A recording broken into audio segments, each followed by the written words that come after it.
goes, yeah. Yeah. So explain, what else is here? Just the temperature sensor, that's Okay. it. See that pipe right there? Oh, yeah.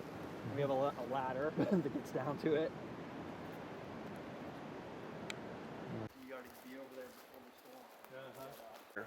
Cooperator. Yeah, and that would Being be, I think it goes to the Corps of Engineers Faraday Control Center. So you're splitting the signal out to them. Yes. So what we have here is we have a SatLink 1 DCP. Yeah. And then we have another CR10X data logger. Yeah. And that's connected to a digital to analog converter. And it outputs the data to the control tower every 60 seconds. It's a live reading. Through into their system, yeah. Yep. To their SCADA system. Yeah, yeah. Rating curve.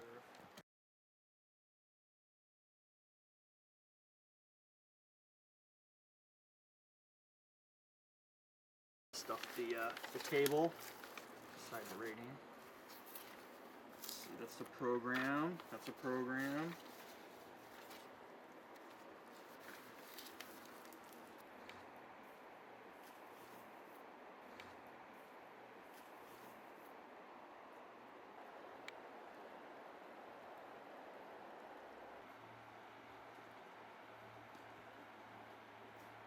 And then you can see the other two.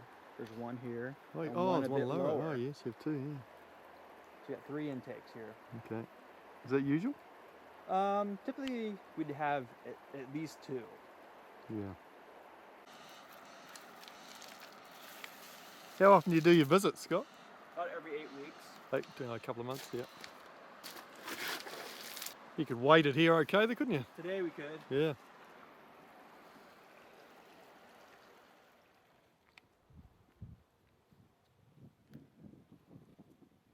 It's a pressure sensor. Yep. A high pressure one, probably 0 to 50 psi, so you can cover a bigger range. Yep. For the SatLink 1, it's driven by the nitrogen bottle, the nitrogen gas through a constant flow regulator. There's a small solar panel, we get a lot of sun here, and an antenna. This one actually just got wiped out here last winter. A tree from over here, right about here, actually this one I think it was, fell right on top of the antenna. Oh, lucky. Yeah, it was crazy. Like, you never would have thought a tree from the bank would take this thing out. Yeah. Thought we were cleared. So our staff gauges run all the way down these steps. There's about 20 of them. Oh, really? It'd be better if we could put a wire weight gauge in someplace instead of having to maintain the elevation of 20. And so they can control it from their offices. So sample, and they know how many bottles are full, so they know when to run out.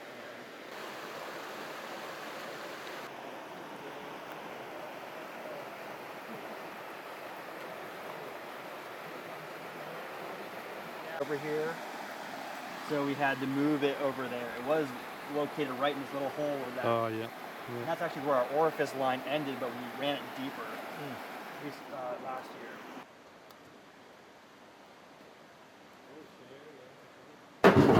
We got our nitrogen tank that runs through the constant flow regulator that regulates the pressure to the pressure sensor, pressure transducer. Sure. We're running an AccuBar pressure sensor, 0 to 22 psi. So this is the shorter range of the of that model sensor. This is this voltage regulator from the solar panel outside, and this is a splitter for the SDI signal for the water quality sensor and this sensor. So it gets all wired into one port here. Yeah, sure. And then, of course, this is the bus bar to split out the power to the batteries, and also coming from the voltage regulator. The old Swami program. Yeah, I know Swami.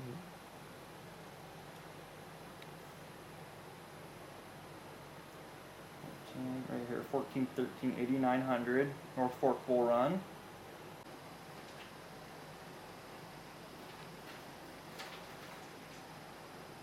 .26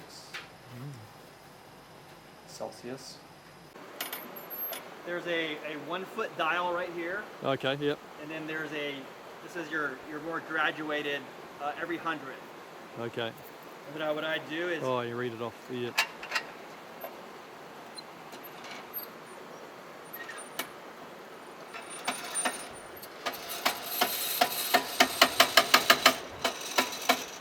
I just lower it to the water surface till it's skimming the top. So you just, as a visual thing, there's no contact. No. Nope.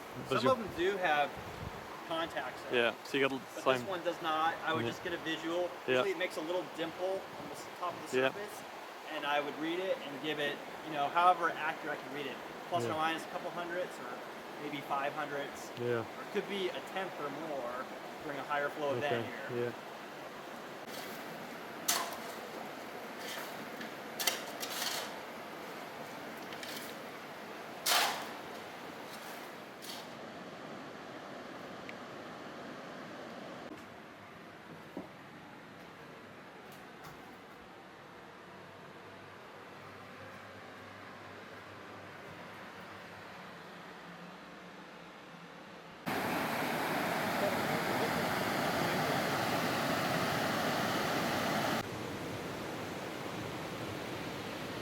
To find our ratings, probably snow on the ground. You're slogging through the snow. Here, so that's good. Not all the time.